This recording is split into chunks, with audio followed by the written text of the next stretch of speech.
Hi. Hi, good evening.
Hi, everyone. Thank you for joining me this lovely afternoon and evening, depending on where you are, because we have people logging in from all parts of the continent and actually the globe, because I can see and I can tell where people are.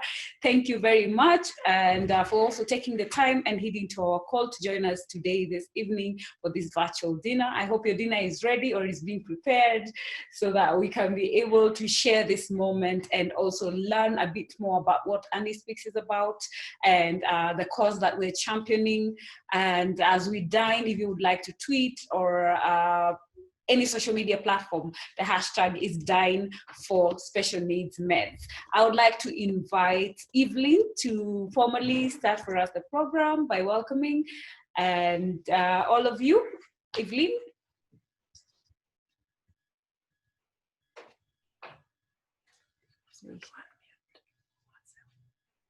Evelyn, just unmute yourself kindly. Let me see if I can see.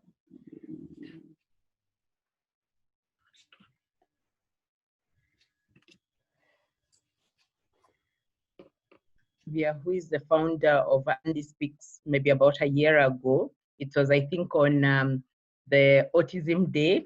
And it's thanks to Sylvia that I know that autism is called Tawahudi in Swahili, because I didn't know that.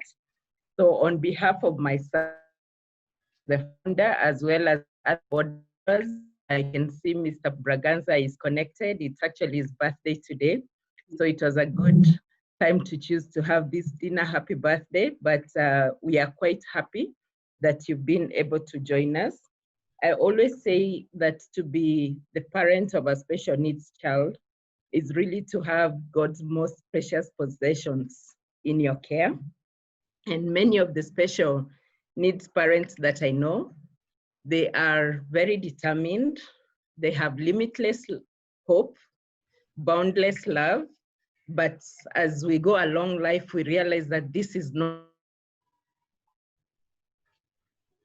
So it is very painful that, people have to make a decision whether, to have food or to have medication for their child. And this doesn't only stop there, it's always for every service.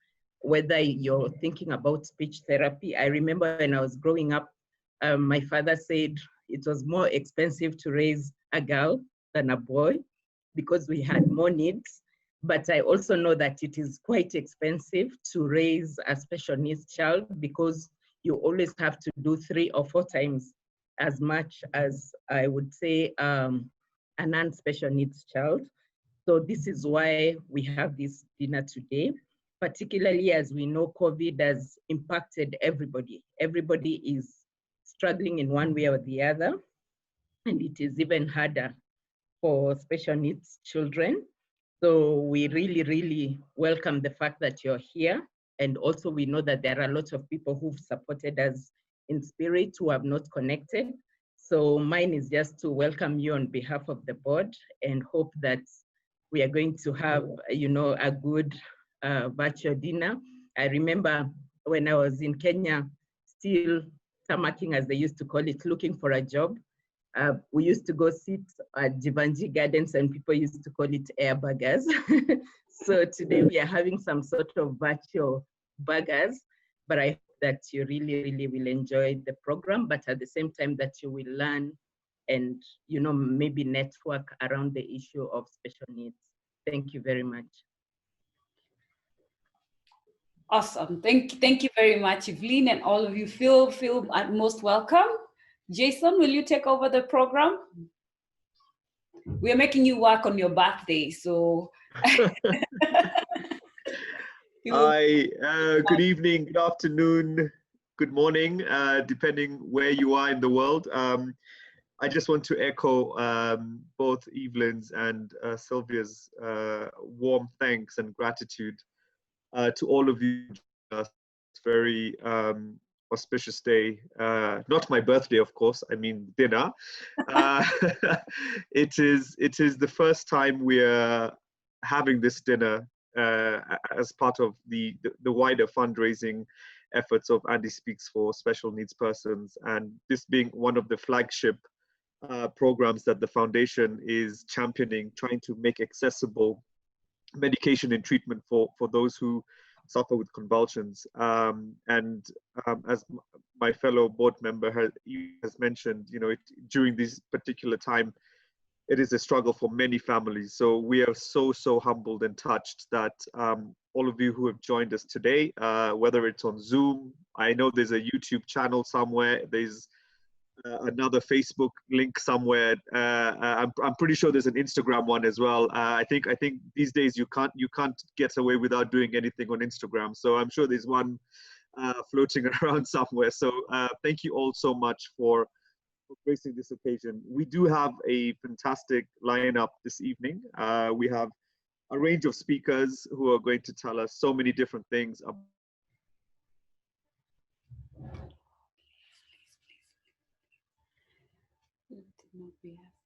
Can they be hosting the other side? It can only be hosted from my end.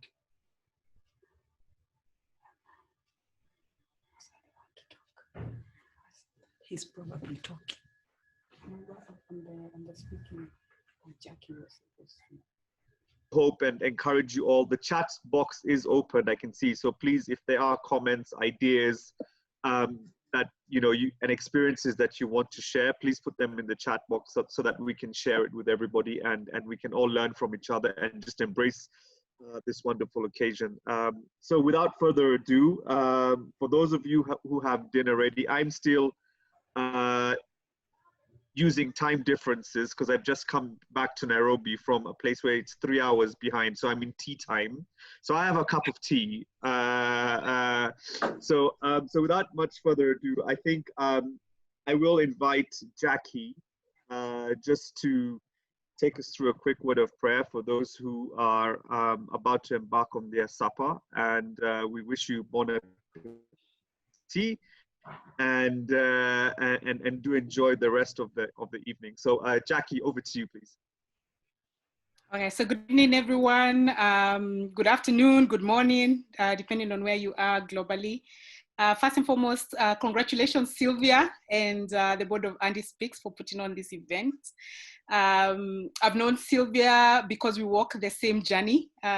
She's raising 2 boys who have special needs. I've got a son who's autistic, so we cross paths a lot, and we are very proud of the work that she's doing.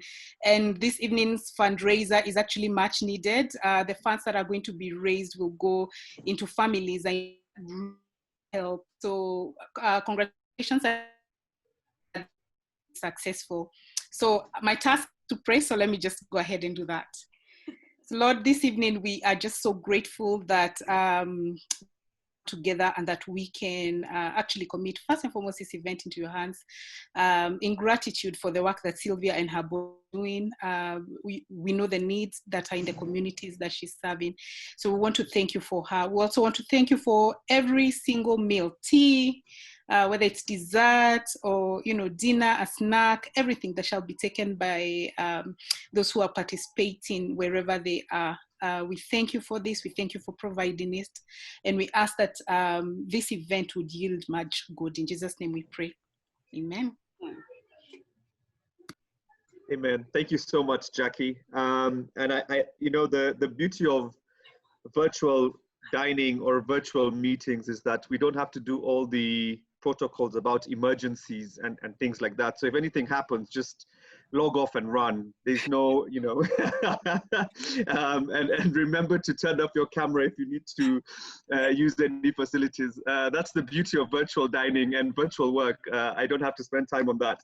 So, without, I think just to run through the program, like I said, we have, it is an experiential dinner where as you partake in your meal, we will learn a little bit more about AndySpeaks, its message, its vision, and its an organization. And we have Sylvia, who's the founder, who will take us through some of that, the history around that and the motivation. And then we'll have our esteemed board chair, Edwin Osundwa, who will also grace us with some remarks on behalf of the board, and just to give you sort of a big picture of where we're hoping to head as a foundation, not just in Kenya but continentally, and make this truly a Pan-African movement that stands up for the rights of those with special needs.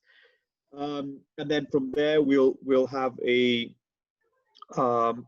very specialized talk on convulsions. As most of you will have known, those who've signed up would have read that this particular dinner is about raising funds to provide anticonvulsants for those families who much need medication and treatment to treat convulsions of their children or those that they are caring for. So we have Dr. Kate Oyeke, who will be taking us through some of that and her experience, and I'm sure we will learn a lot and get a lot of advice from her on how to deal with these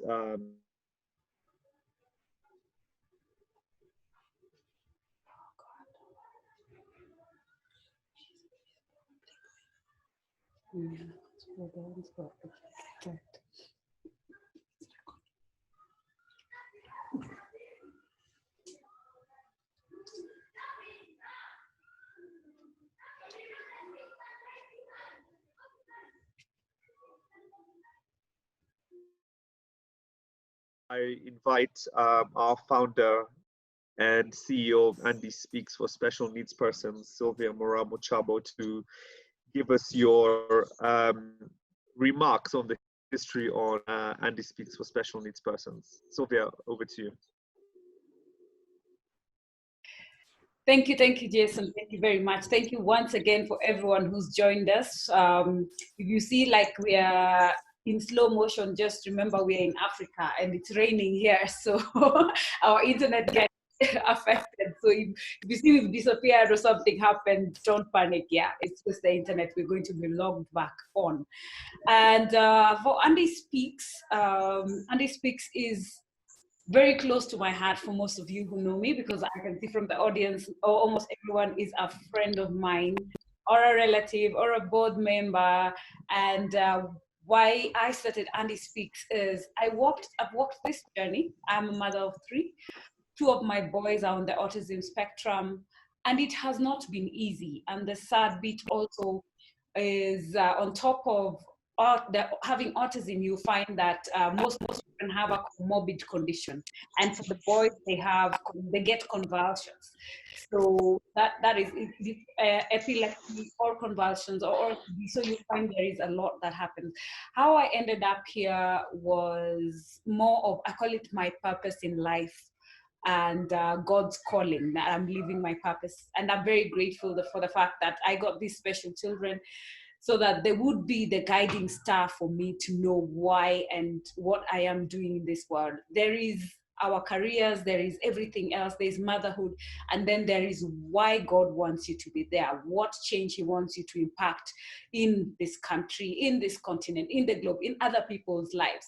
And I'm glad I was able to find that through AndySpeaks.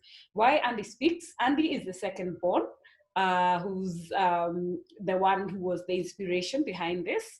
And on top of that, we also say for what we do as Andy, it is we advocate for inclusion and education, and then we rally for inclusion of persons with special needs. That's the neurodiverse community is what we focus on. Neurodiverse is the challenges that come because of brain development, either during pregnancy, at birth, or within the first 5 years. And that is where you find now the different conditions, depending on how much effect the brain gets, or how delayed or how affected the brain is during the development of a child. So we usually focus on autism, cerebral palsy, Down syndrome, learning conditions that come as a comorbid, and we have many other rare diseases that we come to discover. So we find we share the same needs, and we are in one community. So why we started is because we want to champion for inclusion and mainstreaming of neurodevelopmental disabilities, because we've realized that you find in the disability space, because it's something that you cannot see, not for all of them at least cerebral palsy, most of the time you can see, because it affects their muscle tones. So you'll be able to identify by that challenge, or lack of speech, or lack of movement or swallowing difficulties. For Down syndrome, it's also you have some features because all of them have that physical effect, but we are all under one umbrella. So instead of just saying, because my children are autistic, I decided let's cover just everyone together. So we're championing for policy inclusion.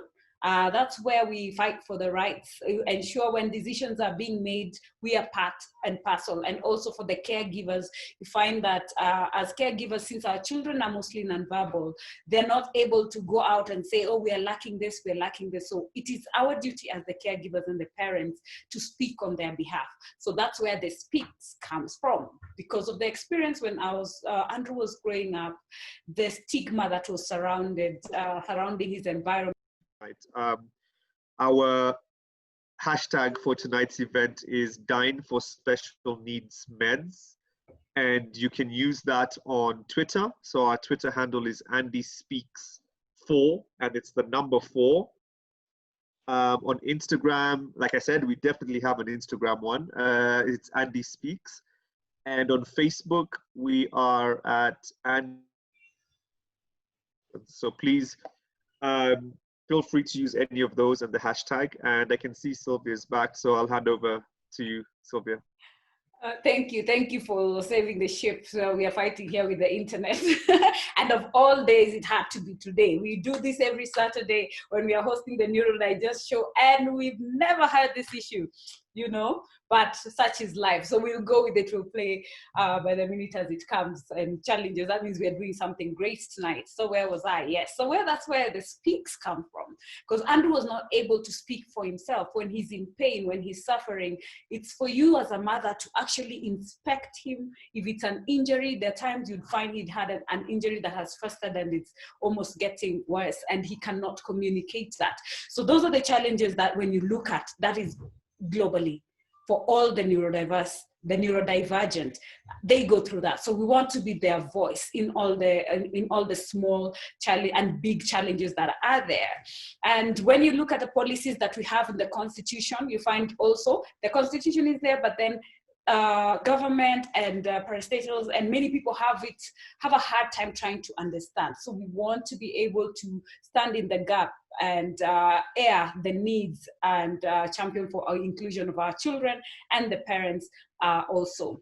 So generally that is the journey, and we also run programs like this. What we want to identify the needs, because we know where the shoe pinches, then we amplify the needs and get partners to be able to work together.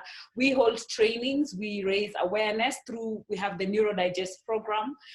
We have the website for information that we're trying to finish and put together, where we have elaboration of what autism is, what is the Down syndrome, what do you do after what, and also the Neuro Digest show that has been running. We're just about to conclude season 2 for the 2nd year, where we empower the parents. Like during this time for COVID, we've been running trainings, we've been trying to support them even with the mental health, guiding them, giving them these pointers of how to sail through this difficult moment. And that is what AndySpeaks stands for, and that is why we are here.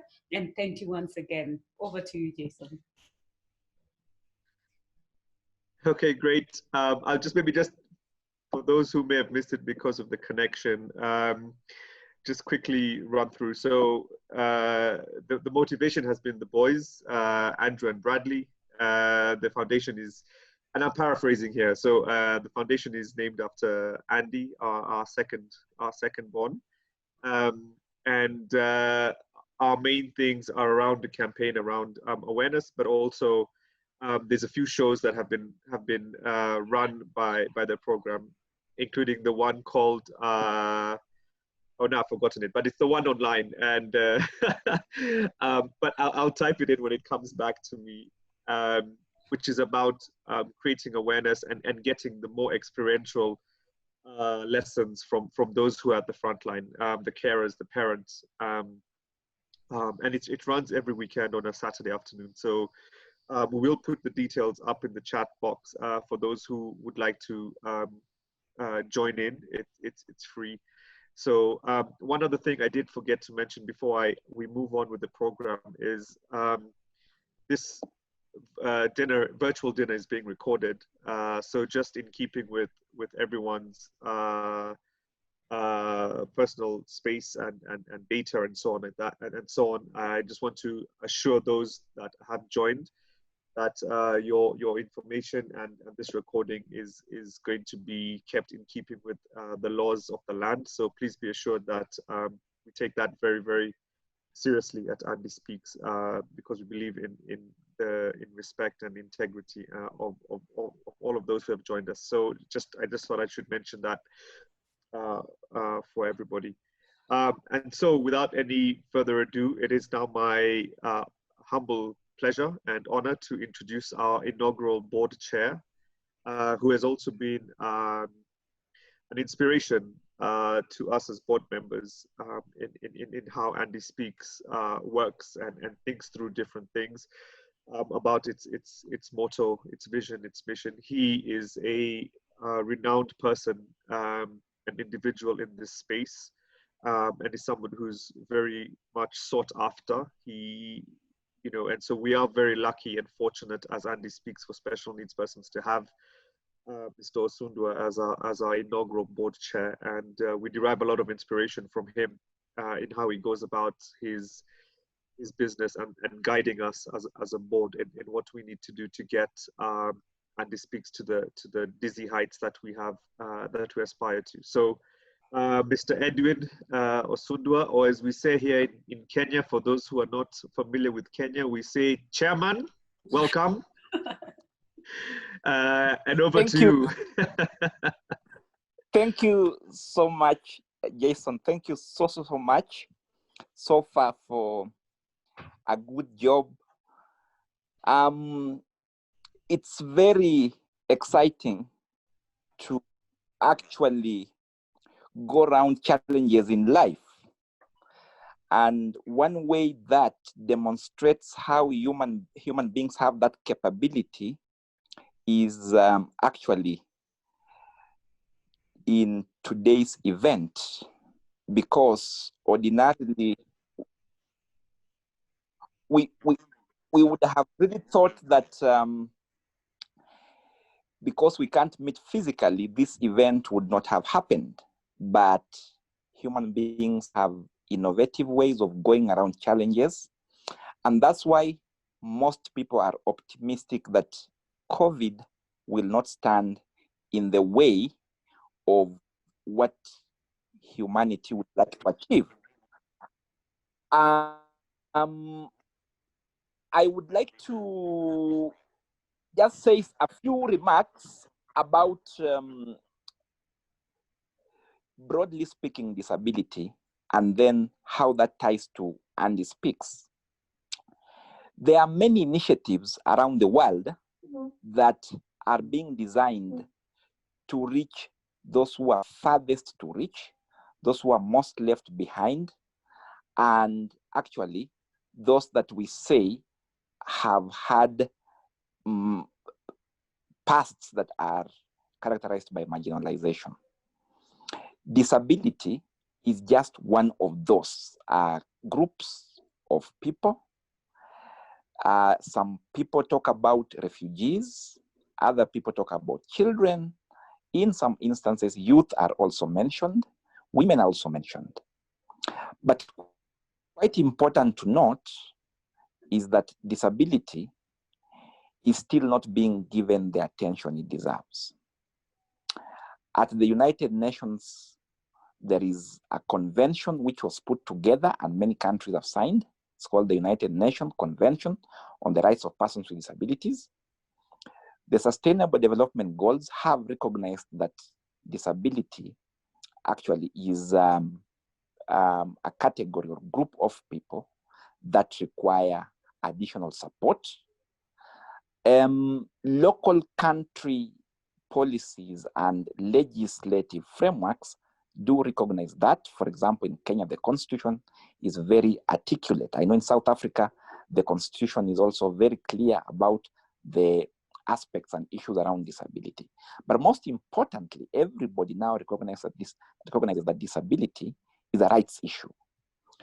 Many years have gone by when we used to actually frame disability on the charity pedestal. People used to think by helping or giving support to those with disabilities, they were actually just fulfilling an obligation, but rather a favor. That trajectory has now been changed. We now say that persons with disabilities, like any other, have rights. And all that they need is for society and everybody to remove barriers so that they can also achieve their potential. Our potential is not homogeneous. Therefore, unlocking that potential in everybody is the responsibility of everybody, whether it's a person with disability or a person without disability. Many people with disabilities have contributed immensely to society. And I don't see why society should not also appreciate that fact, that persons with disabilities don't just come to society to ask or to beg. They have also contributed significantly. Just to give you a few examples, many of you appreciate the very good music in the days of the classical orchestra music. People like George Frederick Handel, people like Mozart. These are people who lived with autism. If you go to Silicon Valley, you'll find a lot of experts in the ICT sector, people who are software engineers. There are people with visual impairments, people with hearing impairments. You go to sports, you go to many other fields, you go to arts, and you appreciate that persons with disabilities contribute to society immensely. Those of us who read history remember Helen Keller. I hear so many people quote Helen, make quotes, and those quotes are obviously drawn from Helen Keller's inspirational thoughts and books. People say things like, when you walk alone, you go fast, but when we walk together, we go far. Those are quotes by Helen Keller, who actually lived with deaf blindness. So we don't want to belabor the fact that this is a mutual relationship. Persons with disabilities contribute to society, while at the same time, persons without disabilities also contribute to society. The bigger picture is a society that is inclusive, a society that unlocks and taps into everybody's potential. At AndySpeaks, that is what we see. That is what we appreciate.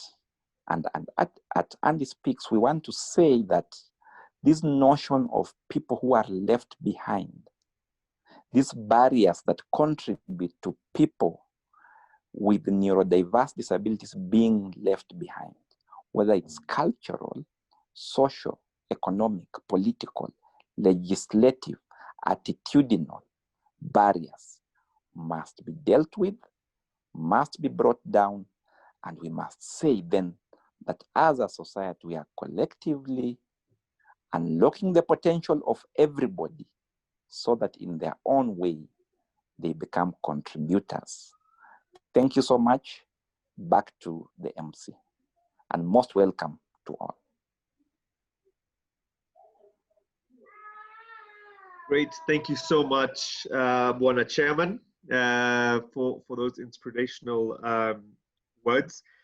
Ladies and gentlemen, as you can tell from Edwin, Sylvia, and that we are really inspired by the notion of what we call a rights-based and social justice approach to our work, and the fact that we believe that everybody on this in our society is equal, albeit in different ways, and therefore must have access to be able to express themselves and fulfill their full potential in no matter what space. The chairman has articulated to us how some of the greatest minds around are those actually who are not considered, and I use the quotes, you know, normal, but those actually who have some sort of disability or disability or some sort of aspect. So, you know, and that serves as an inspiration for us on the board when we are discussing how to proceed with AndySpeaks and what we need to do to inspire others to take up the fight and the championing of equal rights for those with disabilities.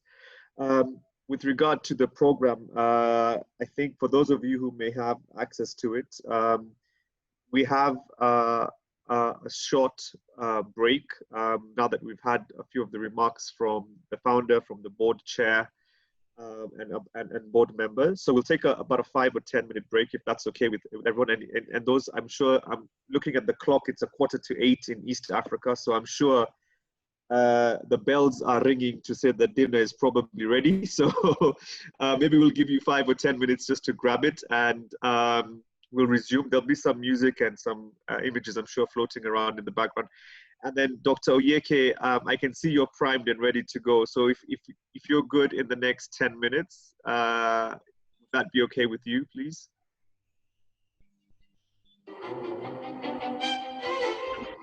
Okay, great. Thank you very much. So we'll see you in a few minutes. Right.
Okay.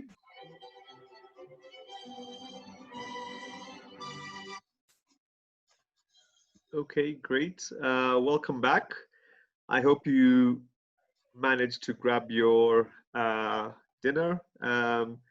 I can see many cameras are off. I think people might be shy to show us what delicious food they're enjoying while the rest of us, like myself, are only surviving on a cup of tea.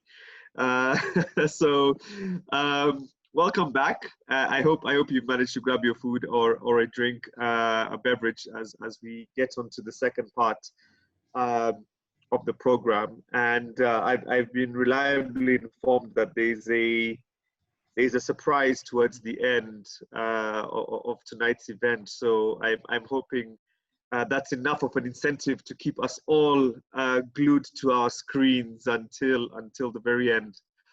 And so without any further ado, I would like to take this opportunity to welcome Dr. Kate Oyeke, who is a pediatric neurologist and is going to be gracing us with a few words on convulsions. And Doc, over to you. We're in your capable hands. Thank you very, very much for having me. As I've been introduced, my name is Kate Oyeke. I'm a pediatric neurologist working at the Aga Khan Hospital. And I feel very honored when I got the call from Sylvia, who was referred to me by a dear colleague of mine who's a developmental pediatrician by the name Susan Wamidi, who is very much involved with special needs children. In my practice as a pediatric neurologist, my life is not just strictly speaking epilepsy and seizures. I also come in contact with a lot of children with special needs as well. And that covers the breadth of all the conditions that Sylvia has spoken about. And the chairman has also alluded to a lot of the things that I'm going to be talking about. But just so that we limit ourselves and make it a more fruitful discussion, I'll be talking about epilepsy and seizures in general and the challenges that are unique to children with special needs. And I'll just begin with an overview of seizures and epilepsy, just so that we have a good place to start from. So seizure disorders are very, very common, and they usually have an early onset, which is why many times it would be pediatricians and the doctors of young children that are dealing with this. And as far as statistics go, epilepsy affects 20 to 40 million people worldwide. So when you think about those figures, that's quite a heavy burden on several aspects, not just from the medical standpoint, but also on the social, economic, and all the other factors that would be affected by having such a bulky number of people being affected. And as we all know, and as is the expectation, the lower and middle income countries, which is where a lot of us are from, are doubly hit actually. So when we look at the prevalences from the West and try and compare with what we see, for example, in sub-Saharan Africa, in certain parts of South America, and in South Asia, we find that our prevalences actually go double. So whereas the other countries might report prevalences of 1% or less than 1% in their populations, we talk about 2% numbers-wise. And that just tells you that the burden is much greater. Much of that may not necessarily mean that our people are different in any major way. It just means that some of our environmental exposures, as determined by poverty rates and the like, means we're more vulnerable to certain predisposing conditions that could confer the risk or increase the risk for epilepsy. And here I'd be talking about, for example, young children who suffer as a result of obstetric complications and then get certain disabling conditions like cerebral palsy, which then confers a certain risk to epilepsy as well. Access to immunizable conditions, common things like meningitis in infancy, all that is part of the reason why in our demographic, our epilepsy numbers are much higher. Additionally, other environmental exposures such as accidents. So when you look at the statistics, for example, road traffic accidents, and that would mainly affect the adult population and the aftermath of that with head injury and the like. So we have higher numbers of that. And for that and that reason alone, our epilepsy numbers will be quite different from what you'll see in the West. And so the books, or if you look at a snapshot figure, you'll be told 0.63%, but in truth, the numbers are much higher and much higher in our own homes, especially in our own home countries. Overall, the incidence is highest in the first year of life, and then it drops to a minimum in the third and fourth decades of life. So people like myself and yourselves, our general age group, 30s, late 20s, 40s, are largely spared. And then the incidence and the prevalence then goes up again in the aging population. So the most vulnerable people, which is the very young and the very old, are the ones that are hardest hit. And so I like to limit myself to what we're talking about, which is epilepsy. However, it gets confusing and the waters are a bit muddied when people want to know what's a seizure, is a seizure epilepsy, what does epilepsy mean? And there's such a stigma around the word epilepsy itself in our settings. So I'll use the body that does a lot of the definitions for neurologists and epileptologists, and that is the International League Against Epilepsy. And their definition is that epilepsy is a disorder of the brain that is characterized by an enduring predisposition to generate epileptic seizures. So one seizure does not necessarily mean that a person has epilepsy, all right? And that definition also encompasses the neurobiological, the cognitive, that's daily mental functioning, the psychological and the social consequences of that whole condition. So think of epilepsy as a bigger term that's more inclusive of what's happening in not just the mind, but the effects of that on the functionality and the livelihoods of the people affected. And in general, you would say that if one has 2 or more unprovoked seizures, and by unprovoked, we mean that there isn't an immediate proximate cause that can be attributed to something else. So for example, if I knocked you with my vehicle and you suffered a severe head injury, and you had a bleed in your brain and had a seizure, that is a provoked seizure. But then if a person just had seizures that you can't identify an immediate preceding cause for it, and they have 2 or more of those, then we would label such a person as having epilepsy.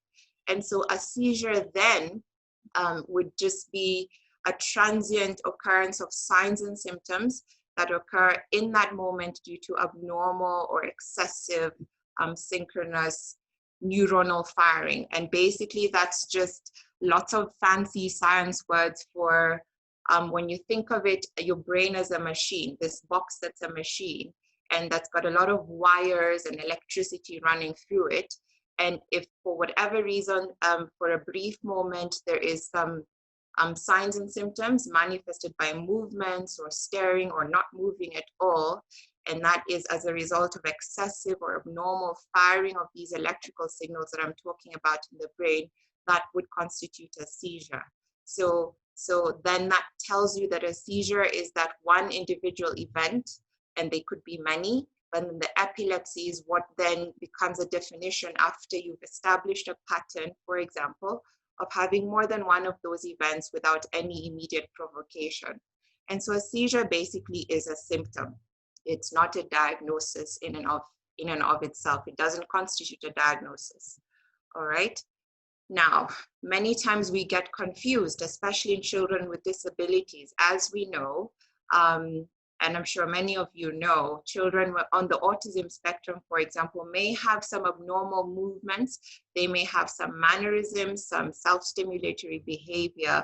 Children with sensory deficits, for example, may bang on their heads, or they may rock in a certain way. And so for some people that might be odd, but that's not a seizure, that's a not even a movement abnormality. It's just a way or a different way of experiencing their environments. And so sometimes there is a challenge for many people in trying to tease out what is abnormal and what isn't, and that's where we come in as a specialist. But just so that you know, many other things could be confused for seizures. Some people have fainting spells, what we call vasovagal or syncopal events. Younger children, especially the toddler age group, sometimes have breath-holding episodes that can be very dramatic, turning blue, going unconscious, and those are not seizures. Some people have migraine headaches that may not necessarily only manifest as headaches. They may have other signs that may look suspicious for seizures as well. Some people have movement abnormalities, tic disorders, Tourette syndrome, and the like. Some people have sleep starts, and those are pretty common, and those may mimic seizures, but they're not necessarily seizures. And so there are many, many other things that can look like seizures. So globally, we characterize seizures as either focal onset, meaning one part of the limb is what's involved, or one sensory organ is involved.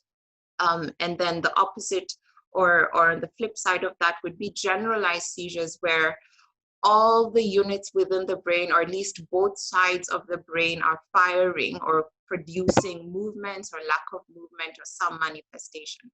So focal onset just means one half of the brain, or one little part of the brain is the inciting bit that's sending off the abnormal electrical signals.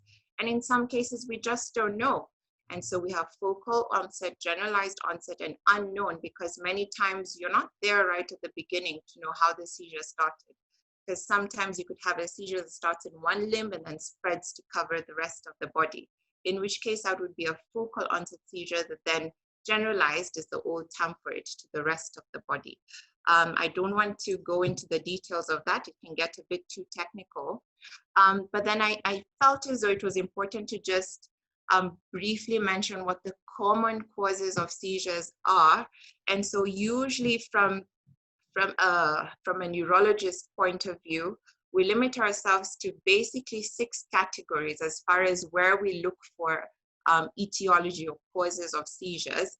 And that would be genetic conditions or underlying genetic abnormalities or changes, a structural problem, meaning in some people, because of damage or because of a malformation or something that didn't go right in the formation of the brain early on in life, then there may be a bit of the wiring that came out wrong to begin with. And then we also have a group of disorders that are termed metabolic. So these affect how your body works on all the elements of it, from handling the nutrients to the salts and the ions and all that. So inborn errors of metabolism.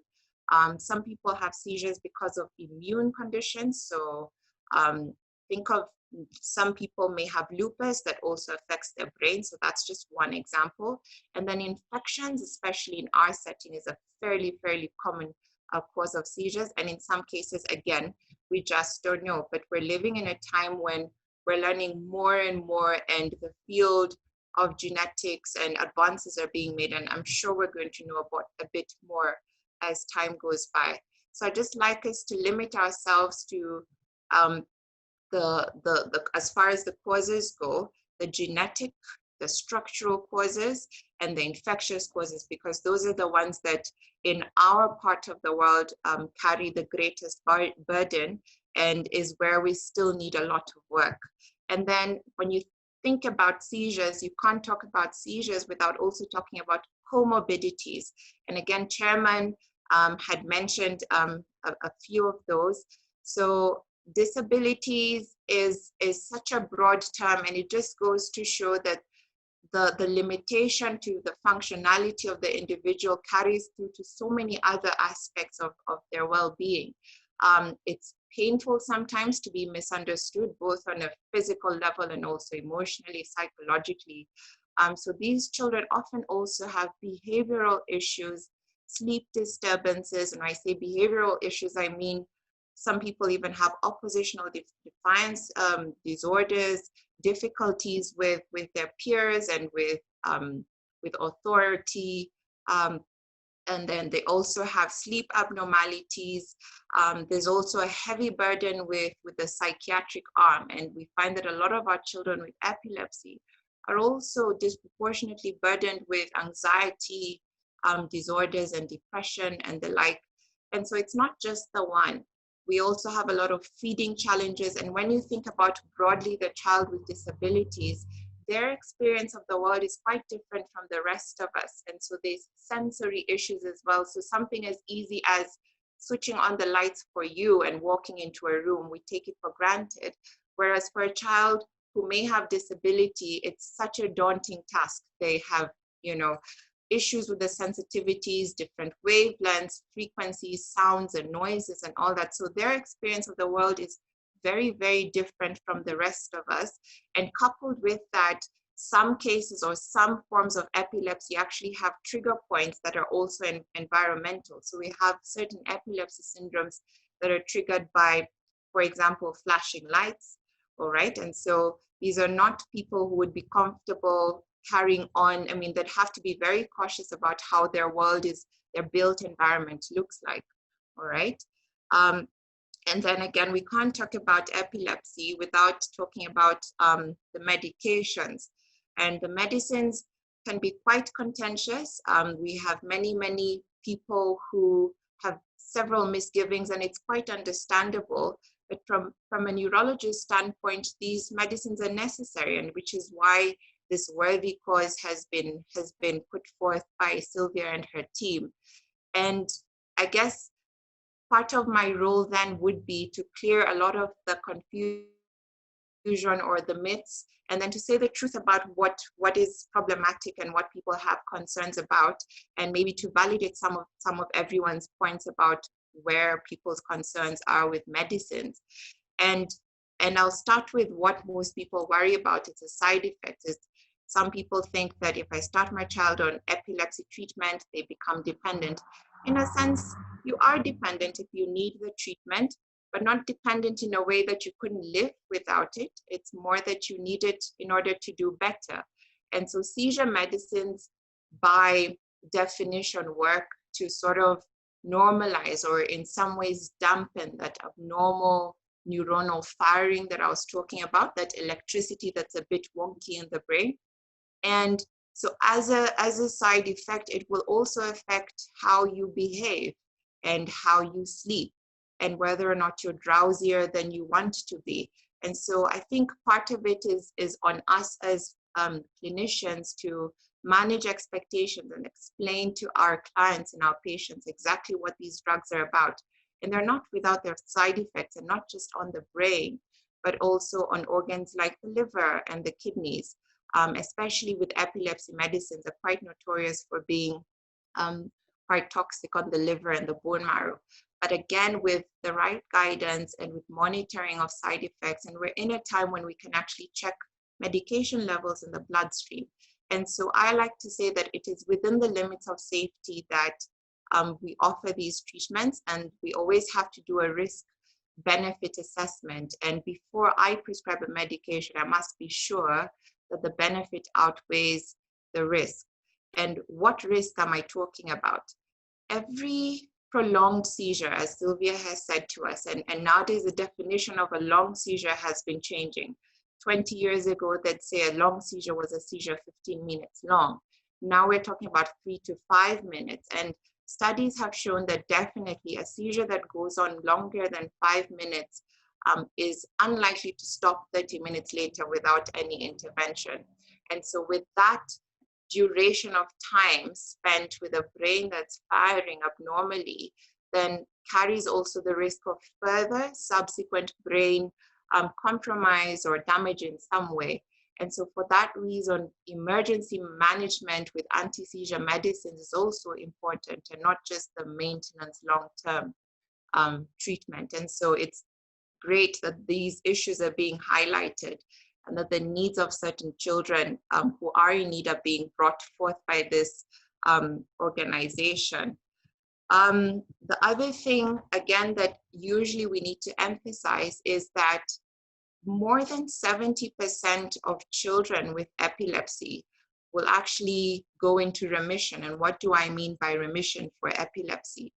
Remission in epilepsy means that after 5 years of not taking any medications, there is no more seizures in that individual, and that they actually carry on as though they'd never had any seizures in their life. But that's usually after having committed to about 2 to 3 years of regular religious medication taking. And so the payoff is quite huge when you think about it, if well managed. And generally with the kinds of seizures that we see, most respond well to treatment. Now, we're not sure exactly if they were going to go away by themselves or if the treatment adds such appreciable benefit, but it's our belief that it does. Because in the children who don't get respite from seizures, we find differences in their outcomes based on whether they were compliant to medications or not. And so that, for me, lends credence to the fact that we do need to push for the availability of these medications for the children that need them.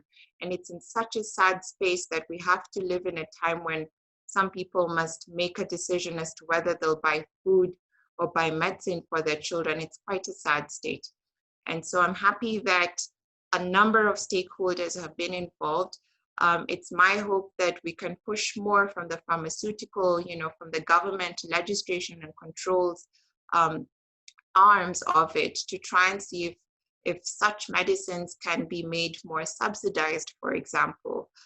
We've recently had stockouts of 2 major anti-seizure medicines that have been nationwide, obviously because of COVID and the restrictions on imports and travel and all that.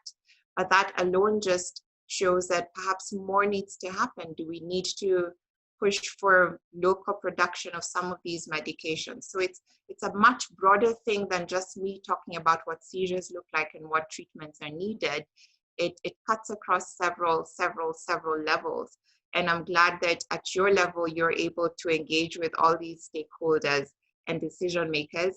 And I'll also do my part and push where I can in my position as well. I don't know if I have any more time. I feel as though I've spoken for very long. Maybe during the Q&A, people would feel free to sort of ask me questions, and maybe I'd fill the gaps rather than just run off and talk on and on. Thank you. Awesome. Thank you so much, Dr. Oyeke. I'm going to clap because I think, with virtual, we sort of have lost that ability to clap. So I'm going to clap, and I hope you can hear my claps. Thank you so much for that very insightful talk and lecture on seizures and differentiating between the different types of seizures and convulsions. As I mentioned at the beginning, this is always a learning curve for the board members, and so we are very much inspired by some of the lessons that you've given us. I know you've asked us to maybe hold on to our questions maybe towards the end, but I have a burning one, and I hope you can indulge me on it. The predisposition that you mentioned to our natural environment that makes it or makes individuals in our setting more prone to convulsions and seizures. I mean, could you talk a little bit more about that, maybe from maybe from a less medical point of view, but more, just the socioeconomic predisposition that you are referring to in your lecture, and how does that exactly work? Is it something to do with the way our society is organized, or is it our attitudes to the whole idea of from the starting point, children who are born with convulsions, or who suffer with convulsions and seizures? So I'm very curious to understand a little bit more, because I'm sure you come across that quite often in your work, and then probably when you engage also with policymakers. So I'd be very glad to get your sense or your thoughts a bit more on that, but just more from a non-medical perspective. Okay, and that's a very good question. Thank you for that. And so I think where I was going with that that statement came about when I was talking about the prevalence of epilepsy in lower middle income countries being double what it is in the higher income countries. And that's basically saying, and this is not a politically correct statement to say, but to a certain extent, our burden of epilepsy seems to carry more based on poverty. And so it's more from a socio-economic standpoint that we start to suffer a little bit more. And I'll explain why. So it's not just at a household level. I mean, and I'm not talking about poverty of mind or anything. I'm just talking about economic resources available to us from a country level to a district level to a community level to a household level as well. And it impacts us in several ways. So one is that we're not able to adequately do antenatal monitoring, for example. So looking into young pregnant mothers, first of all, our demographics for who gets pregnant in the country. Many times it's not women who are ready for that. And as we know, birth complications, birth risks are much, much higher in people who aren't ready for pregnancy or in pregnancies that aren't being monitored. So there's an obstetric bit. There is a bit about how we view mothers and mothering and motherhood and childbearing as a concept. And so I wouldn't say there's little attention paid to it, but there's not enough. I think we could still do more because we're still seeing after effects of things that the developed country has largely moved away from. So for example, our incidences of birth injuries, hypoxic ischemic encephalopathy, that's lacking oxygen around the time of pregnancy and delivery, are much, much higher. And so that alone confers a risk for epilepsy because the risk of brain damage in the developing brain then confers a risk for seizures from early on, not just later on in life. And that usually is from a policy, gynecological, economic, women's health standpoint alone. If I come to, for example, households and how resources are allocated, our health-seeking behavior in our countries is quite different from what it is in the West. And that's not just because of how we view or value our health, it's also because of what's available to us. And I'm moving away from mothers now, I'm just talking in general. So response, for example, to when a child has meningitis, or even just a fever or an illness that wasn't very well understood. People would often wait much, much long into the illness before seeking health care. And many times by that time, it would be when things are quite dire. Whereas if you came in, for example, within the first 2 days of having symptoms of meningitis, and you had antibiotics provided to you within the first maybe 3 days, then your improvements or your outcomes are likely better than someone who, for example, has been unwell for 7 days going. And the person who may not have sought help early may not have done so, not because they don't recognize the need for it, but it could be because there isn't a near health center where they live, or they have to travel long distances on foot to get to a place where they can get these medications. It could be because there's transport challenges, there's medication stockouts, and these are common problems socio-economically that affect a lot of people in our region, and these are everyday issues. And then the other thing is preventable illnesses, and I'm talking about vaccine preventable conditions again. Meningitis and the severe pneumonias that can sometimes be so severe to the point where you're suffering effects on the brain.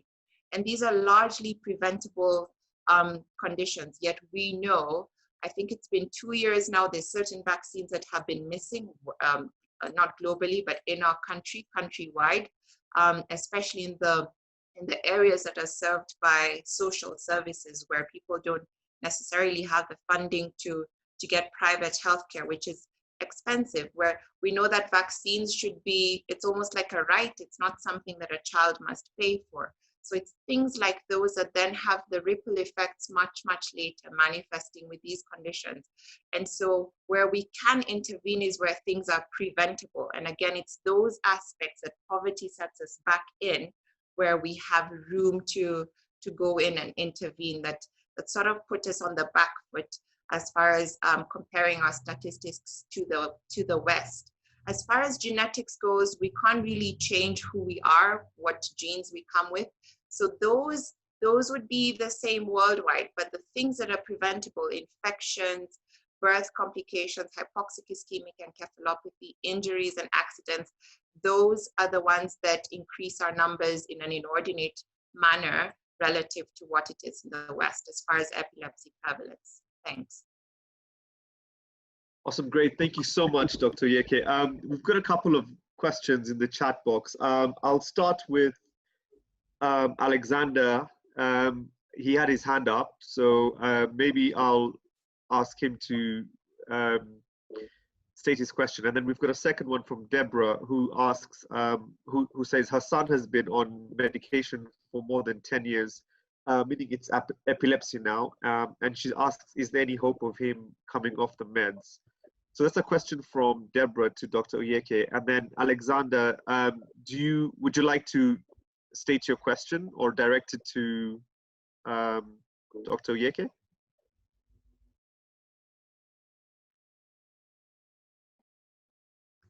If you're not muted.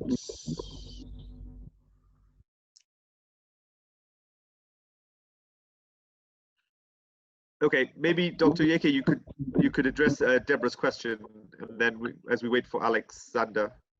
Okay, I'll tackle Deborah's question. So she says her son has been on those meds for more than 10 years now, meaning it's epilepsy now. Is there any hope of him coming off the meds? And that's it's a difficult question. And I'll say this with the caveat that every child is unique, and every child's epilepsy seizure story is very different from the other child's. And so nobody in truth can say that he will never come off the meds. It's very likely that he might. Some epilepsies are actually age dependent, meaning the specific seizure patterns that we get are sometimes very much intricately linked with the level of brain maturation. And depending on the developmental and maturational changes of the brain, you could have some, I hate to use the word rewiring, but really that's what it is. You get a change in the way the seizure manifestations are for different ages of brain, so to speak. And so everybody's story is different, and I'll say keep the hope up, don't stop the treatments. There is a chance he may get off the medicines. It also depends on what specific epilepsy syndrome that this child has. So that's a new term I've come up with, I hadn't introduced in the talk yet.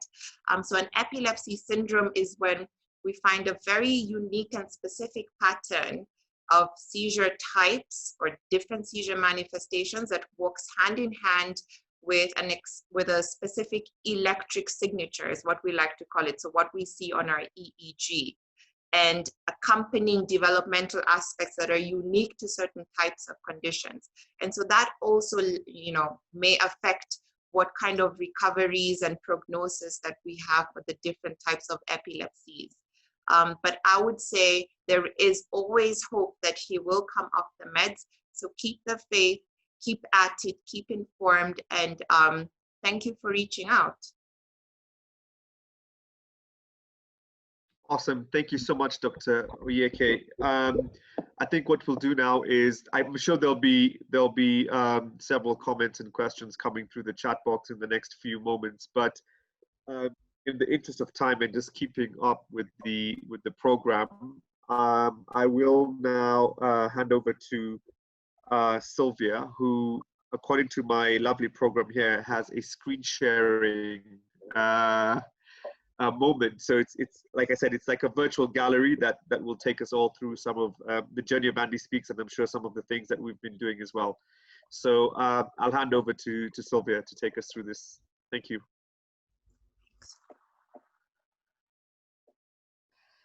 Thank you very much, Dr. Yeke. That was very, very informative. At least it has also encouraged me and reminded me that I think I can become a doctor with all the things I have done and read about, about epilepsy. I was just like, yay, confirmation, I'm correct. Speaking from experience, and at least learnings that we have to do every day so that we can represent. And we are championing, like with the shortage, we've been talking to government and the Ministry of Health, and at least there's been a restock that is now readily available. So the small things that we are doing as an organization are actually creating impact, because we actually went on the ground and did a survey, and we've written letters to the relevant institutions, and we have seen, especially Rivotril has come back. The price has already been brought down because it was already 3 times more. Because from 300, we are now from 3 shillings a tablet, the parents have been buying at 100, 120, which is very unfair, especially with the COVID situation. So that is being controlled, courtesy of all the noise we've been making as AndySpeaks and as caregivers coming together, and also the awareness, social media, and it is great as we see in small steps. So thank you. And we have had a phase 1 of this project, which is the medication. We've been able, in the part 1, we came together with KAI, that is Kenya Association of Intellectually Handicapped, and we were able to at least reach around 400 families, but on only a part of our list was able to be. We have an outstanding number of parents who are on our list, and we have not yet been able to support them medically, and that's where we want to start from. And then we also realized that we can do it for 1 month, and the longer into COVID we've gotten, you find now it's even worse. We have lost children. As everyone is counting how many COVID patients, we have actually been losing kids day in, day out. This was one of the campaigns that we did that was even picked up by the Ministry of Health when COVID came, because these are some of the changes that we've had. I'm sure you've seen on media when we featured on Citizen, and these are the lovely boys. This is our troop. The inspiration comes from having them, and I'm truly grateful for these boys. So what we were holding reads, the whole world is feeling overwhelmed by a sudden change of routine. It's not easy, huh? So Andrew tells you, welcome to our world. So the next time, be inclusive and understand, because everyone was used to things working in a specific way, and this disruption is what our children live through every other day. So I've tried to list a bit of some of the things and the challenges that we go through. And in our bid to understand what the special needs parents need, you can see we did a survey as AndySpeaks. As you look at the needs currently, what people are giving as support, this is what the parents had to say. This is their priority. They need food.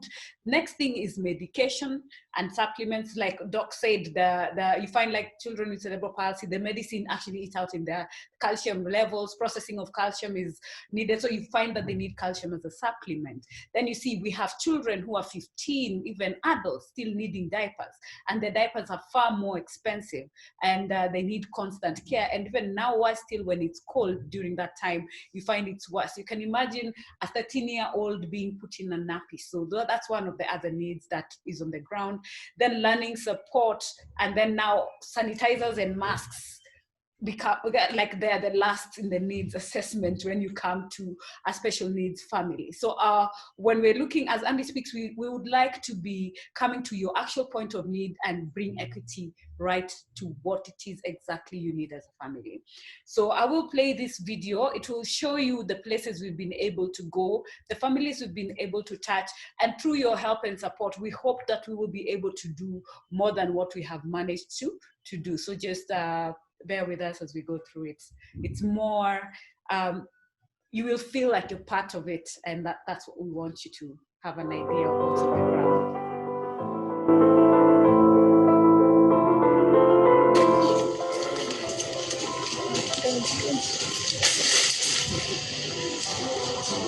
Thank you so much. I'm very happy. My parents, they normally appreciate every little thing that we bring for them. Yeah. Thank you so much. That was Mukuru Contenga, an institution we support. At the moment, what do you mini direct?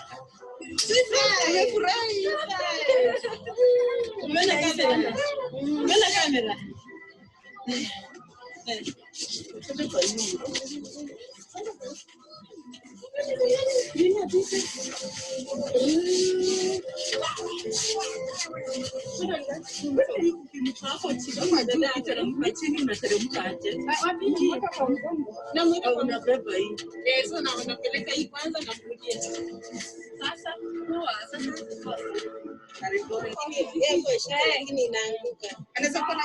not the wrong question. Yeah, the best one. The best one. Maybe during this time, najua kujifia. Najua kushika. Maziwa. Nana, na mgeni maziwa. Sema asanti mbogo. Goodie. Goodness.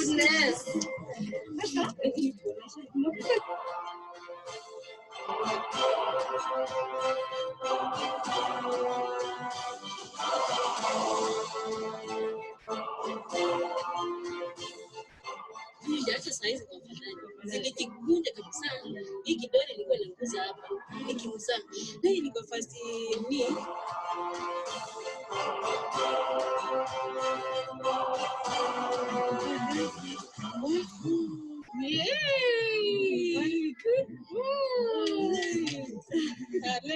nimesomesha leo goodness. Nimesomesha leo sijuangi unafaa umeshika. There you go. And we're gonna love my name.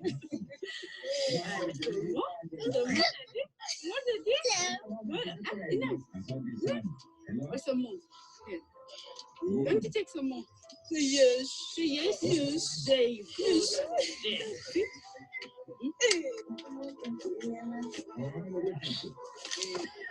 Unaona hivyo venye nani Sylvia amekwambia na nini unaona? Nimeona hata hiyo. Unaona? Na unajua kufanya hiyo hata zoea. Sawa roba mata.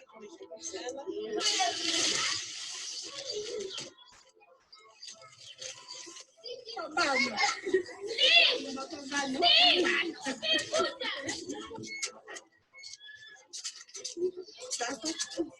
Twende tu kwa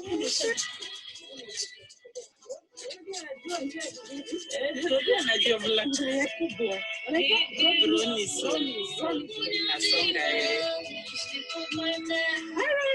are you?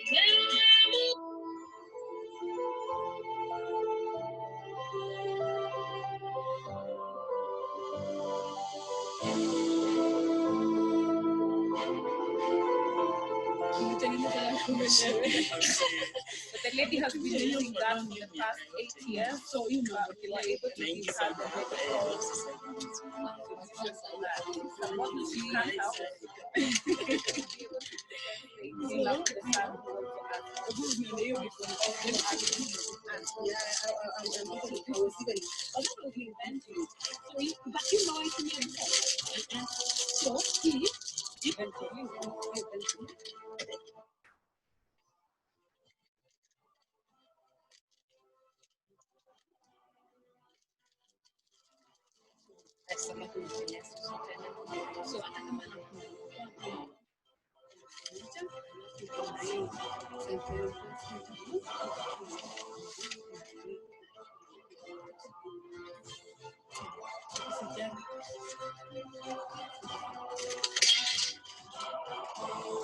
The lady read suddenly her son,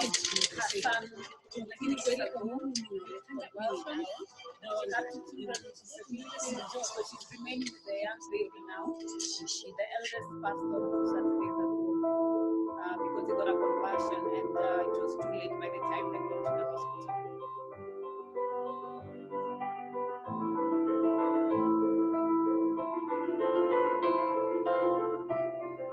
So other than medicine, whatever we receive from well-wishers, we give it out to the parents.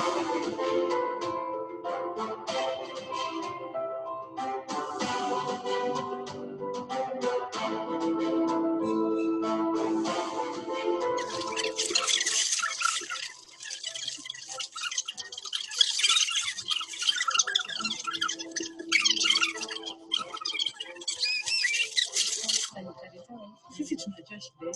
Sasa ile nafikiri nikifikiria dawa nitakumbuka kitu kama hiyo ni kitu so kitu Mungu anakwambia anajua nani atakuelewa kiasi gani na nini inahitajika.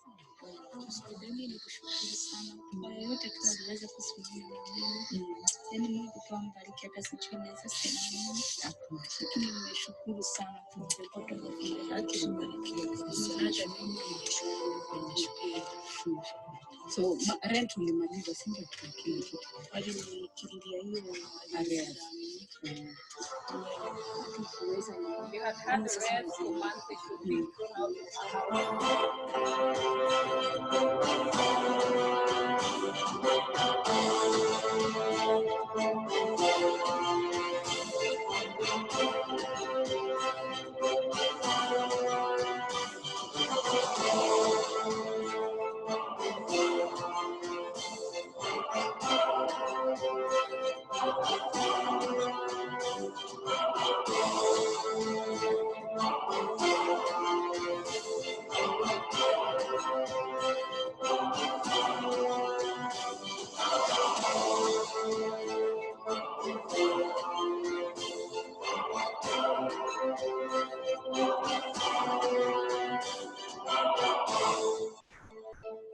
time to find caregivers, all they need is just someone else to talk to and someone who understands their pain.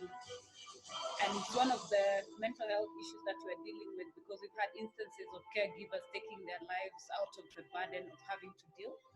And a good number of them are single parents. So it takes a toll on them. This is Total Rehab. It is for cerebral palsy and autism in Kasarani. We've been supporting them for the past 1.5 years with food, clothes, medication they get from support from the county. But diapers is their greatest need because there are like 40 children, all of them using diapers. And thanks to Leah, we were also able to help the Nachesia, and they got us diapers that we've been able to distribute to different parents and other support partners who've also given us the sanitizers, food from Rotary and the Sunshine Rally. We have had the tissue you've seen and some of the sanitizers from KPA. So it's all a matter of partnership so that even if we're taking medication, this is Machakos, that's Decas.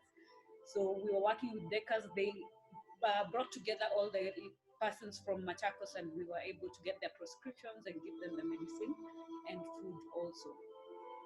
This is at the river. This is Mukuru Kwanjenga. It's a rehab center for the Mukuru parents. And through your contribution, we hope we'll be able to do more and touch more lives. Thank you. So, and these are some of the thank you we received on social media from the parents who've received their medication through the list that we have and the very many groups of caregivers that we have.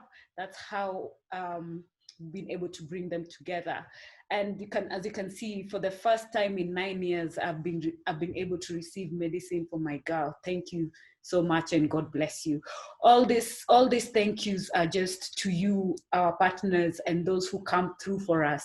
Because without you, we are not able to do this.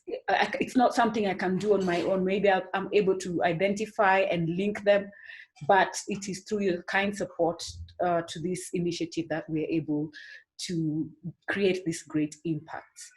And like we said, Corona is here. This is what I usually say. We are all in the same storm, but not in the same boat. There are others who have stronger boats to survive. But for us as special needs parents, we find ourselves trying to thrift through this crisis in that small fisherman's boat and in the same storms with the big ship. But we hope that at some point it's going to be over, and even in the policy system and even in all other considerations that we will be able to be thought of while they're thinking about everyone else, and inclusion comes to the very, very point of our needs. I would like to say thank you to all the guys you can see for their support through phase 1 and also for phase 2 as we're rolling out. We hope that we'll be able to do greater. And I'd like to say thank you to Veronica Tulea, to all of you, to all the friends of AndySpeaks, for Standard Group for to helping us, and also for Science TV for helping us echo this, and KBC also, they gave us airtime yesterday morning to be able to just talk about the current situation. And it's not a one-off, it doesn't end with the dinner. The dinner is just a part of the entire initiative. We're hoping we'll be able to support parents up until the COVID situation is resolved. And in the meantime, we're also looking to get big organizations like in the medical fraternity who can say, here is medicine what, because we have the list of the medications that we have. I'd like to say thank you to Checkups Medical, because they've helped us with the logistics of reaching out to doctors if there's need of change of prescriptions, getting the medications together, sorting them out, and actually taking it to the doorstep. We have shipped medicines all the way to Lamu, to Kwale, to Nyeri, to Siaya. So, and all this has been possible through the support that you've been able to give us. And if there is no thank you that I can say that will be enough, but just to say thank you for the fact that you're standing with us, and we are hoping that you'll be able to adapt a family, even if it's for 1 month, 2 months, because they vary, the needs vary. We put 2.5 because that's average when we look at a cost. We have a parent who's spending 30,000. We have someone else who's spending 10,000. We have someone else who only needs 1,500. So we were trying to just get a level play field so that we are able to support these parents to get through this moment of crisis that we're having in our country. Thank you. Over to you, JB. Sorry. Great. Thank you so much, Sylvia. And just to echo some of those, I mean, that's just a quick walkthrough of the amazing work that AndySpeaks is doing, and predominantly Sylvia as being the founder and CEO. We as board members only sit back and drink and take the credit and the plaudits. So no, this is just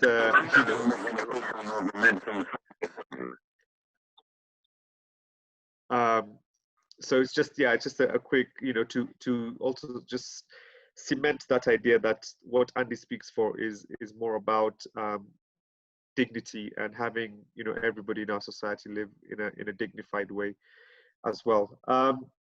So we have next on our program the testimonials from some of our caregivers, mothers and families.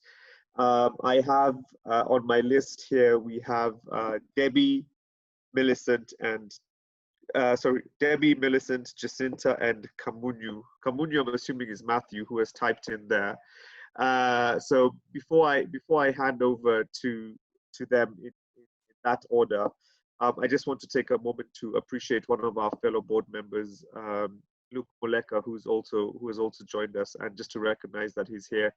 He's the founder and CEO of Science TV, which is a trailblazing company that has made communication for those with disabilities a lot more easier and a lot more accessible. When we talk about being able to advocate and be activists for equal opportunities and for social rights and social justice for those with disabilities, Science TV has been a fantastic platform also for AndySpeaks. So welcome, Luke, and I wanted to take a short moment to just recognize your presence. So I'll hand over to Debbie to take us away with telling us your story and giving us some inspiration today about what it is that we can try to do to lessen this burden and how to work more closely together. I hope I'm very audible. My name is Deborah Kagai. I have a who has been on meds for the past over 10 years. Like I've had, because I used to think it's scissors only. What I want to say is I'm very, very, very grateful for Andy's stepped in place for us when we really. My story began when I noticed my son was could fall and remain silent, and he was 5 months, so he could fall on one side. So when I went to the doctors, I used to, he could be given meds. Again, I never noticed because I was still very young, what was happening to him. Then there's this going around in Korogocho by then. I used to live in, this doctor came and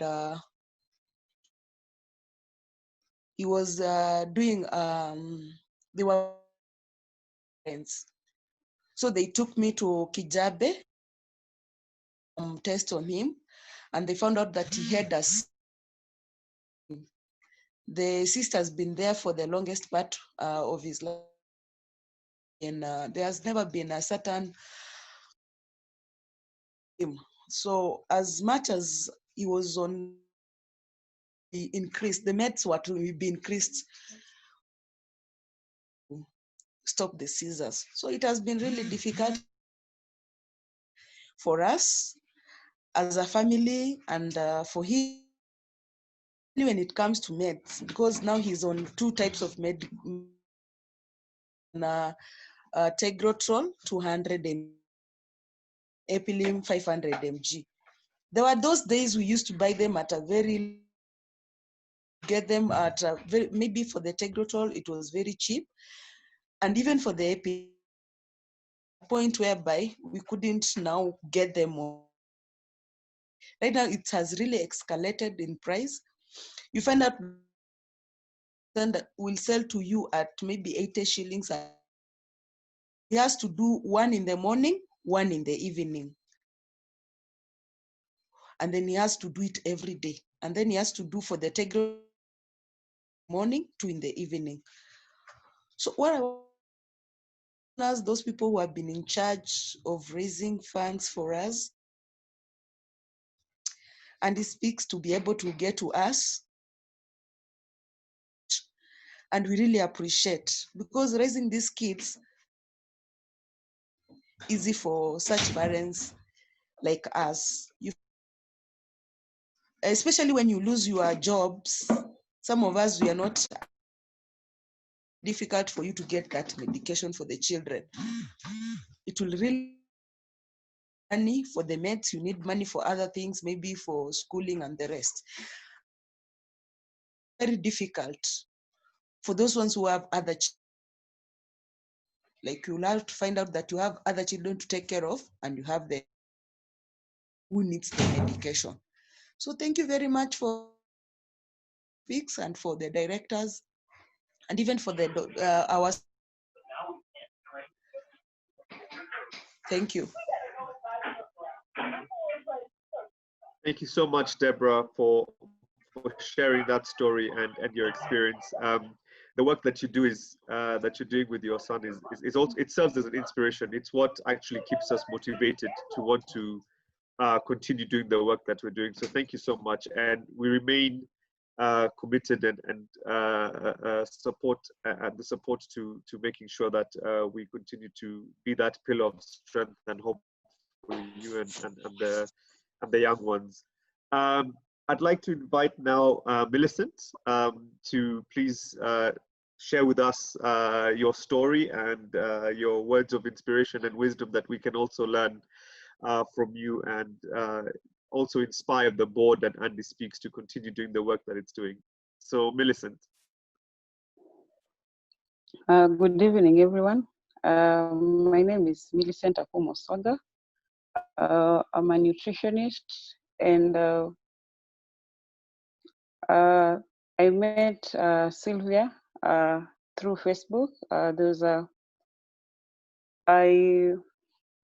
I fundraise, like I try to mobilize foods for these kind of kids. Because see, most of the time, the only thing that maybe the caregivers want, they only want the therapy bit. And you find with these kids, if they don't get also good nutrition, it's very hard for them to maybe to get that therapy. Because you see, if maybe a child is, maybe if the child is obese, so you need like a nutritionist to maybe do the assessment and everything. And you find there's a gap. So there's no one like to take care of them nutritionally. So they just eat anything that the parent can get. And I realized in the informal settlement, that is the Mukuru. We have Mukuru kwa Ruben, we have Mukuru kwa Njenga, we have these women. They're not able, they either choose between food or meds.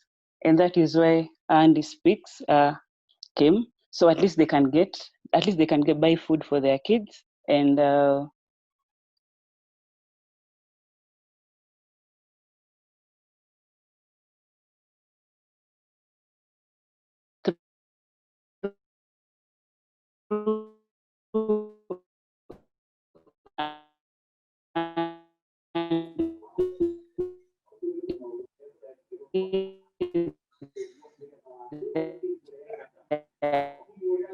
Hi, Millicent. We're having a bit of a connection problem. so they are able to get. So hello. Hi, Millicent. If you could just go back about 30 seconds, we had lost you briefly. If you could just tell us what you were saying for the last 30 seconds, that would be great. Okay, I was saying if we can get like maybe partners, organization, individual well-wishers, at least if we can have maybe through them, we can be doing maybe regular checkups on nutrition, because these kids, they also need to get to know how they are faring on in terms of nutrition. Maybe if we can get discounted prices for maybe supplements, like for calcium, because most of the kids with cerebral palsy, they really need calcium, and most of them, because of maybe low muscle tone, most of them, they can't even chew food. So probably if we can get maybe supplements at a discounted rates, or probably if they can be given for free, and also maybe in hospitals, if we can get maybe these supplements at no cost, I think it will be of great help to this kind of kids.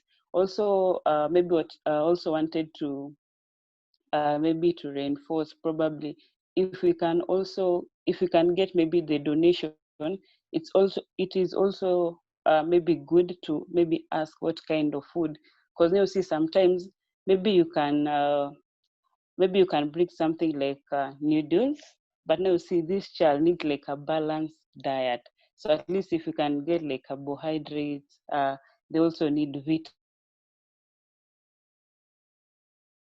vitamin.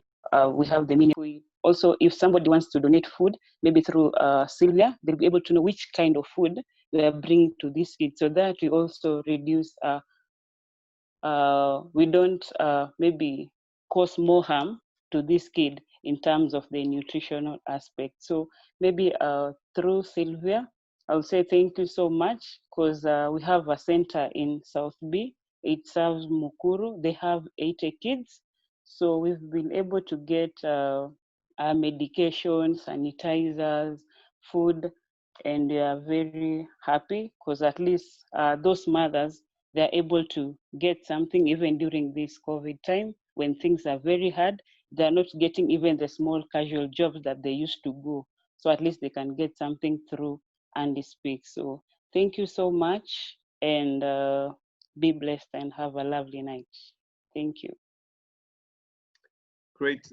Thank you so much, Millicent. I actually am quite taken by your presentation, because it speaks so much directly to what Dr. Oyeke spoke about, some of the predispositions that some of our families and individuals in our society are exposed to some of these things through the socioeconomic perspective. And what you've touched there when it comes to nutrition is exactly some of those elements. So thank you so much for sharing with us that story and that experience. I think that is something that I have learned anew today about the nutritional element, but also the connection there with Dr. Yeke's presentation. So next on the list, I have Jacinta. I can't see a name of Jacinta on the screen, but unless she's there with us, the pseudonym. I'll read.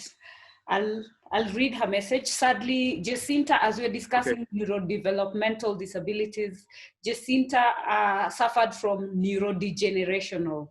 That means you can live your life. Yes, Jason, I can see. So it's you have your normal life, but then due to the effects, like Doc had explained, she started losing her speech, losing mobility. So now from a typically teenage girl, she's now in a wheelchair, she cannot talk, so she was able to write for us. She's the one who was coordinating. She runs an organization called Decas in Machakos, so she brings the parents together on that side, and we are able to serve the Machakos County through her organization. And sadly, she had to be rushed to hospital. She's having an issue, so she sends her apologies.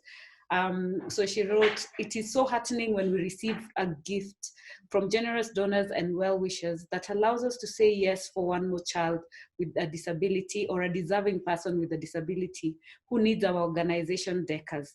AndySpeaks for Special Needs Organization and partners, we'd like to thank you for your continued support of the health program, as evident by your recent donation of medicine, foodstuff, and sanitizers. Through your generous support, we are able to further our mission in bettering the lives of children with disabilities. More persons with disabilities need strength and hope of Decas organization important services, and we'd like to kindly request you to continue supporting us in order to continue serving the children with neurodevelopmental disorders as well. Again, many thanks for your support. It means the world to us and all the children with disabilities. Thank you, Jacinta Malonza, Decas organization founder." So that's from Jacinta. Thank you. Awesome, thank you. And of course, we all wish her very well as she undergoes the treatment. Last but not least, a speaker is Matthew Kamunyu. Over to you, sir. Good evening. My name is Matthew Kamunyu.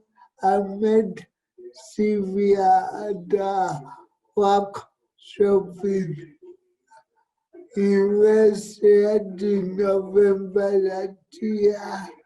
We've been working together on creating awareness and what there is hope for these children with special needs in future years.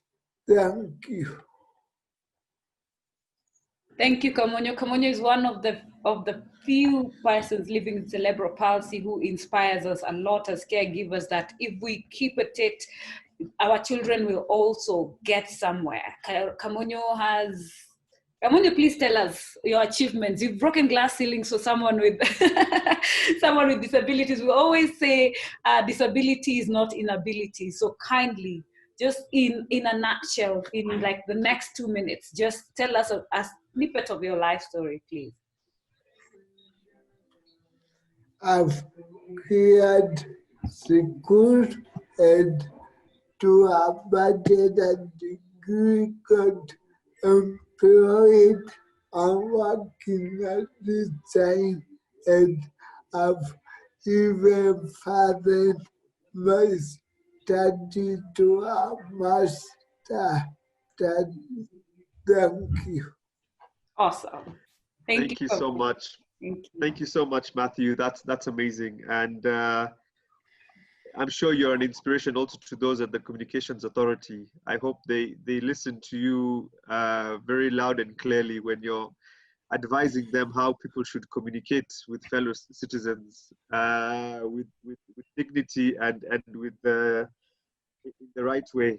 And so, ladies and gentlemen, we're sort of rounding up our virtual dinner, and we're sort of coming to the dessert portion. I know we're slightly behind, but we'll try and catch up with the clock. And it gives me just great pleasure before we go into the vote of thanks and any final comments, just to invite Ms. Caroline Baldwin Botto, who is the founder of Africa pageants. Sorry, Caroline, I think I said Africa parents in earlier on, so my apologies for that. Africa pageants. And Caroline's just going to tell us a little bit about Africa pageants and how it all links up with the kind of stuff that we're doing at AndySpeaks. So Caroline, over to you. Hi, good evening, everybody. I hope you can all hear me. It's an honor and a privilege for me to be here this evening and to show how honored we are. We have our AndySpeaks shirt, which my husband proudly wears, Sylvia. Thank you very much. He loves it. And it's a bit of a fight between us as to who wears it. But in short, Africa pageants, the whole sort of plan behind us having beauty pageants is for us to create a voice for people like Sylvia to be able to go out and advocate for an initiative like AndySpeaks. I find a lot of people listen more to someone carrying a sash than just a parent who is just another parent worrying about a child.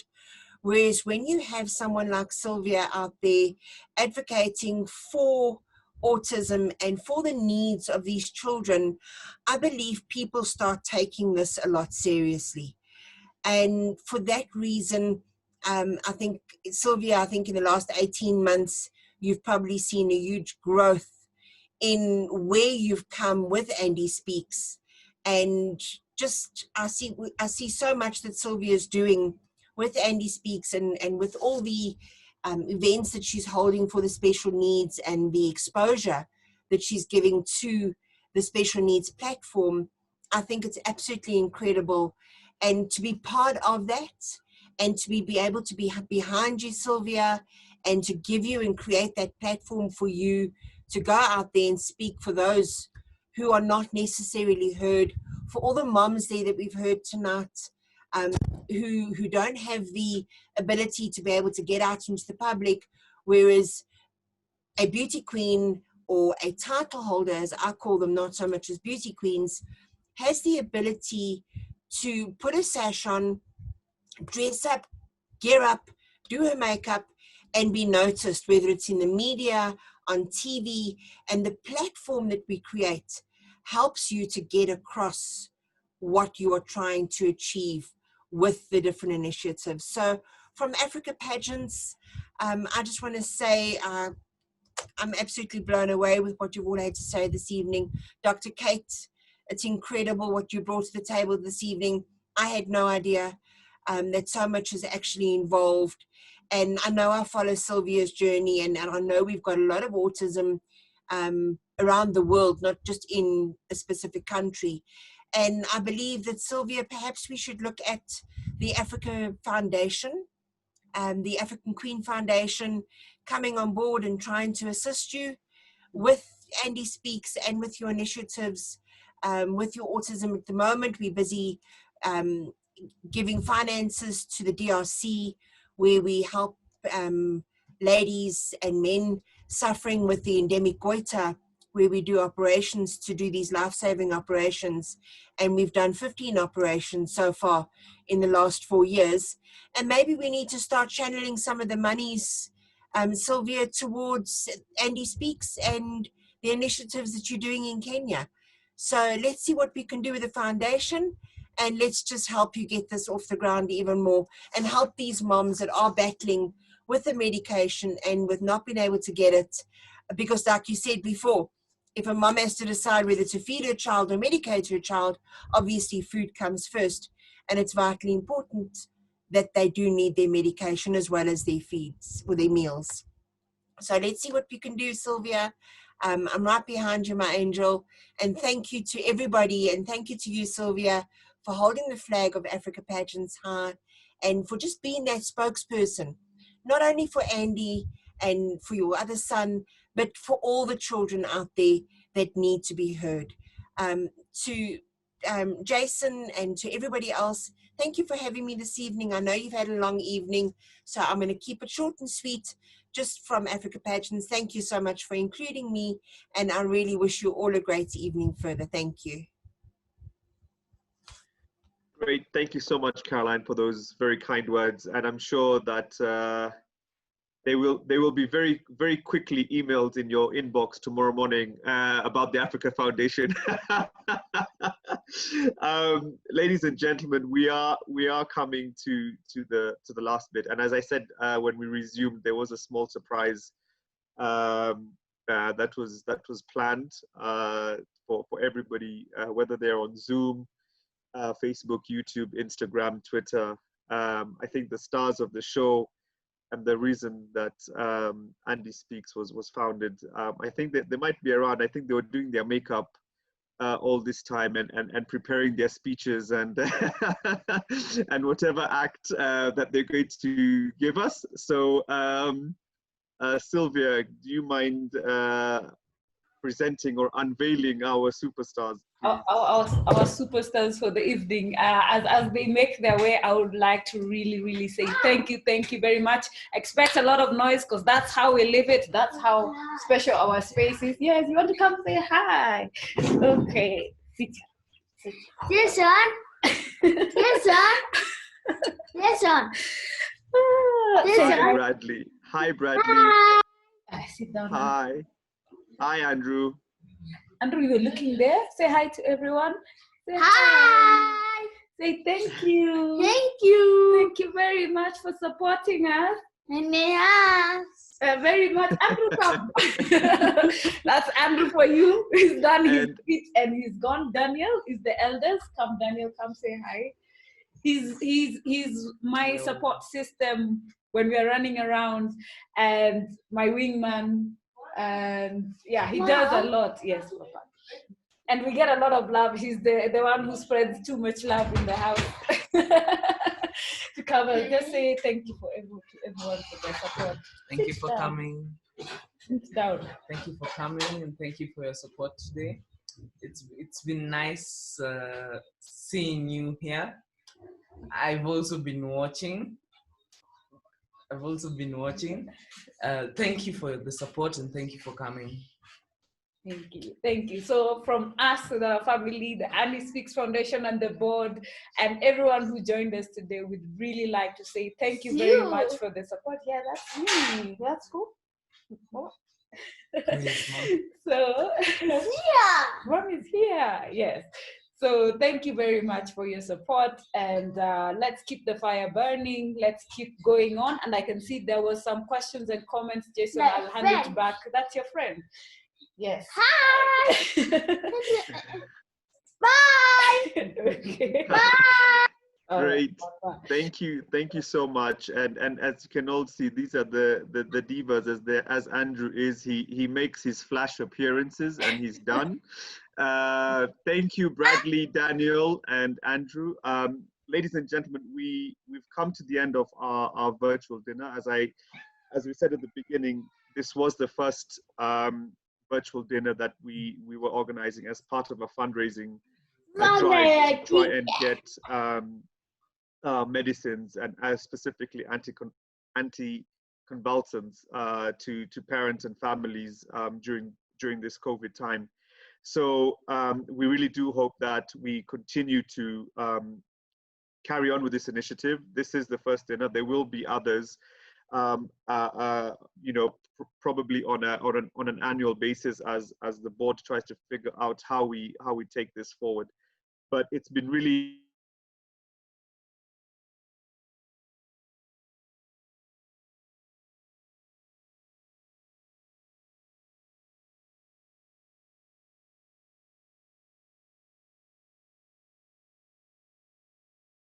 a very special thank you to our speakers, first of all, starting with Dr. Kate Oyeke for a very inspirational and informative talk. For me, that's my work is on socioeconomic justice. So, that connection with AndySpeaks is something that's going to stay with me for a very long time, and sort of drawing the connections with what Millicent said as well. So thank you so much. And to Debbie, Matthew, and Jacinta for all those very inspirational talks. It's because of you and your experiences that we are motivated to continue doing the work that we do at AndySpeaks. So, and on behalf of the board, Thank you all very much, and enjoy the rest of your Sunday evening or night, depending where you are on the continent or in the world.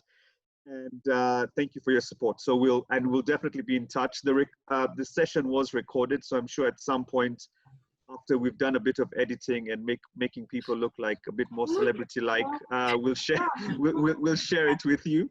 And please do join us. The hashtags, the details are in the chat window. So please do follow, tweet, share with your friends, families, and help us sort of mainstream this conversation that we're having.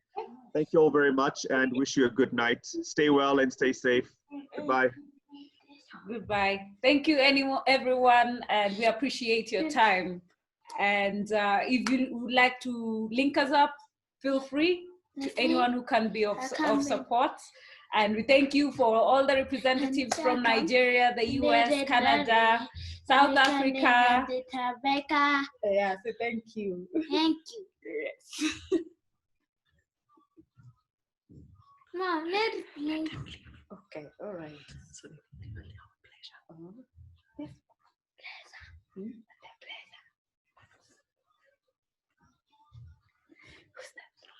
This one.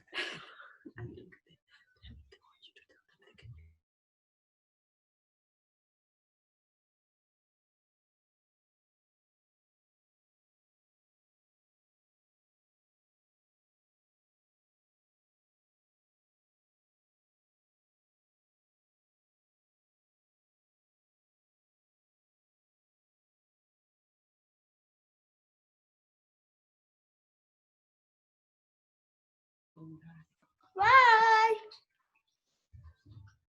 I'm going to. Bye. Ciao. Bye. This one. Bye. Ciao, Bye, Bradley. Jason. Bye. There's the birthday. Thank you. Happy birthday. It's a special. Listen, this is talking.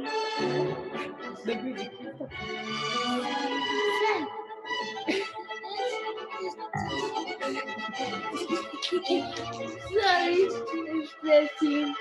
Mom, it's blessing. Invitation.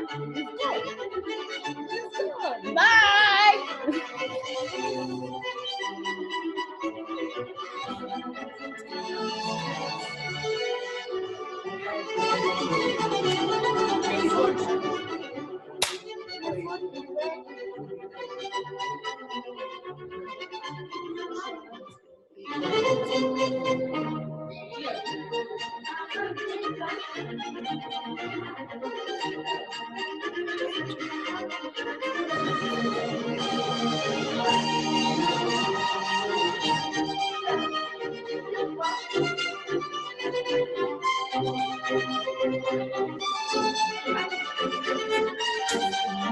Mom.